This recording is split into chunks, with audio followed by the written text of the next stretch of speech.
Sure guys, welcome to another gardening video on my channel. Today's video is going to be a very special one.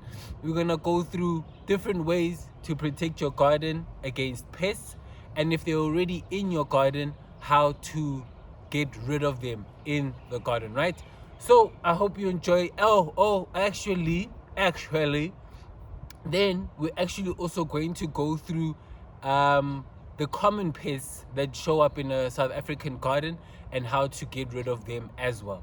So action packed. I hope you enjoy. I hope you like. Let's go straight into the video. Okay, so before we get started into how to get rid of the pests in the garden, first we have to understand why they show up in the garden. So I think as a rule of thumb and as a mindset, right, we have to kind of shift our mindset in terms of thinking that pests are a bad thing, right? So basically the rule of the garden, the rule of nature is that it's survival of the fittest, right? So when pests attack a certain plant in your garden, it's basically saying this plant is weak and we need to get rid of it. You understand? So it wouldn't really attack a healthy plant, but then the weaker ones it would. So instead of thinking how can we get rid of pests in the garden, we have to now think how can we make our plants healthier, right? So just as a mindset shift, we need to kind of think that pests are not all too bad. They're not something that is destructive, which they can be, but they're just basically doing their job. So one of the ways that you can protect your plants before the pests get into them is basically now choosing indigenous plants that grow well in your climate, right? So most of the time the pests attack the weaker plants, as I've said, and that's because now the plants are not indigenous to the climate. They're not used to the sun. They're not used to the hours of the sun. They're not used to maybe the cold. So choosing plants that are acclimated to the weather and to the climate would increase the success rate of those plants. So just choosing plants that are indigenous to the area helps a lot, and just make sure that they are getting enough of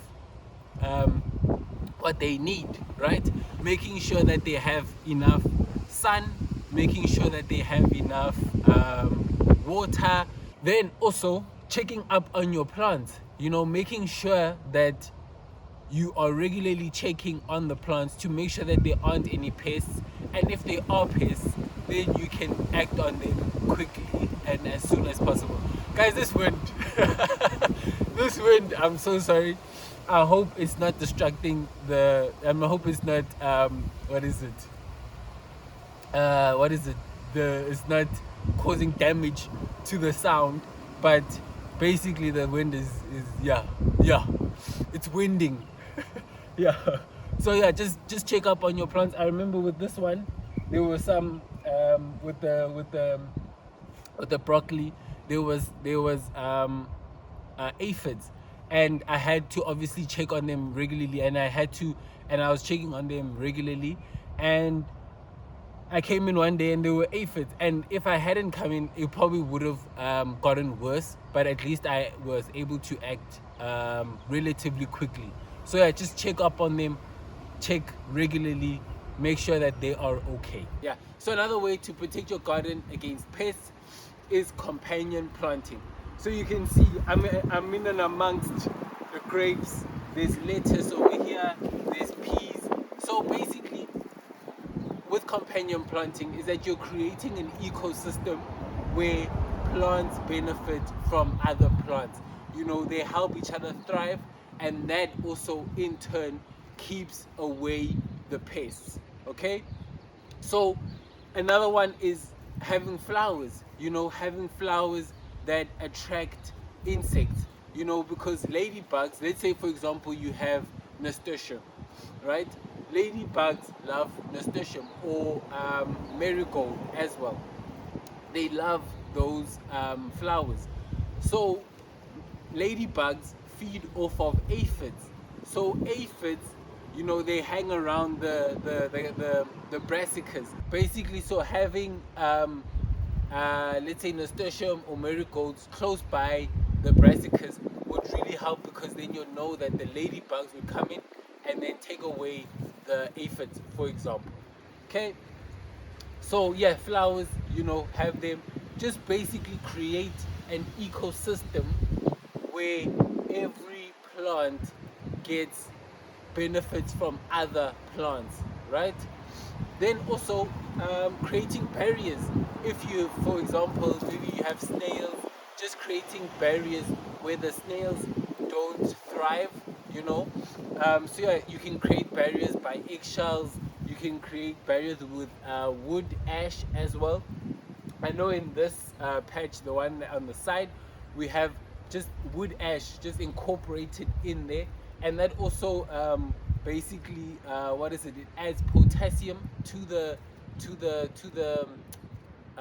what is it, to the soil as well, and then that also helps with the growth of the plants. Yeah, so now we're gonna go into the overview of the common pests that show up in the South African garden. And the first one, you know which one it's gonna be, is going to be aphids.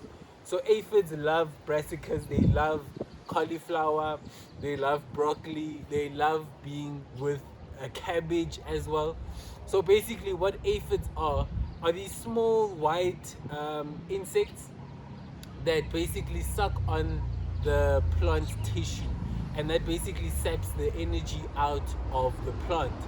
So basically then they secrete a sticky substance that promotes mold. So then that mold obviously affects the actual plant itself, and you'll see this a lot in cabbages, broccoli. So the easiest way for me personally is to get in there as quick as possible. As soon as you start seeing the aphids, as soon as you see the aphids in the plant, take a hose pipe, even with your own hands. Just make sure, if you're doing with your hands, don't touch other, make sure that you maybe wipe it off or wash it off before you touch other plants. But basically just get rid of them. Okay, take a hose pipe, just spray them thoroughly with the water, and just get rid of them like that, and that should really help. But get it as soon as possible. If it has already gotten to a point where it's like really, where it's infested with the things, there are effecto what is it, fungicides that you can get in the store, and you can buy them and then spray them onto the plants. But basically with these ones, I would say react as quickly as possible, so that it doesn't get bad, and it gets bad very, very quickly. So yeah, aphids, get rid of them. I can even show you how, look at, you see, this is how aphids look like. See, this is what aphids are. So basically you just have to spray these and get rid of them as quick as possible. How you can also see that they're affected is that usually they would have, the plants would curl up like this. So that's how you know that they are affected by aphids. They will curl up like this. See, even like that, they also curling up. Even here, they're curling up. And then another way to get rid, or to actually protect your garden against aphids, would be to get to have either marigolds or nasturtium in your garden, because that what is it, that attracts beneficial insects such as ladybugs, and ladybugs feed off of these aphids. So that would be another method for you to protect yourself against aphids. So then we have cutworms. So cutworms are these big worms. They are like kind of, yeah, they are very big and they basically hide in the garden soil. During the day they hide in the garden soil, and then at night they basically feed on the plants. So The best way to get rid of these is then to have eggshells, crush up eggshells. You can even use ash for this one as well, but crush up eggshells and then place them around the seedlings of the plants. So this will deter them because they don't like the texture of the eggshells. So that's one way of getting rid of cutworms. So similarly with the cutworms, we have snails. Snails again, they basically also just feed on to the plant. They just take off the leaves and things like that. So this one as well, you can use wood ash as well. We have a lot of wood ash integrated into our soil, and also the wood ash adds as a double effect. Basically, it also helps with the growth of the plant with potassium. So that's what wood ash also provides. Then you can also have eggshells. So it also doesn't like the texture of the eggshells. So you can have that around your plants and around your seedlings. And also the eggshells will biodegrade and insert. They will degrade at in time, and then that will also add nutrients back into the garden. Then we also have another one that's common throughout wherever you go, but also common in the garden, which is ants. Yeah, you can crush up chili flakes. Basically, you can crush up chili flakes to a fine powder and then place that around the seedlings, and that should also deter the ants. Then the last one we have is red spider mite. So this one is like, so basically it's a spider as the name suggests, and you would see it by basically if you look on the underside of some of leaves. Some of them, they like to hide in tomatoes. They really like tomatoes.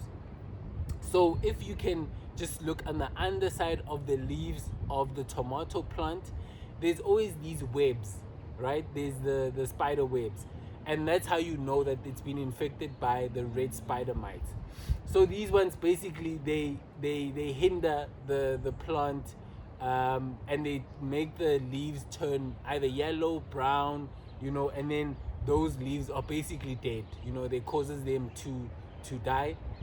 So basically the best way to get rid of these things are number one, to just cut off the leaves that are already been affected.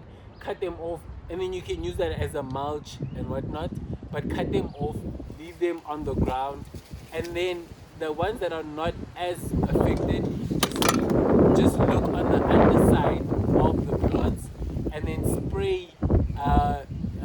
spray water on them, because then that's where the red spider might be, right? So that's the best method that you can use. Obviously there's also insecticide that you can use to get rid of the spider mites, but this one also requires you to be in the garden a lot and just to check on the plants that may be affected by these. So these ones, it's always kind of tomatoes that get affected by the red spider mites. So yeah, I hope that was helpful, guys. I had a lot of difficulties filming this. There was a lot of wind, so I hope it actually is helpful, and I hope you learned something out of the video. If there are other pests that I've missed out, please do let me know, and then we can address them in the comments as well. So I hope you enjoy. Hope you have a good weekend. Have a good Sunday. Today's Saturday, but I hope you have a good Sunday. Love, peace, grow every day.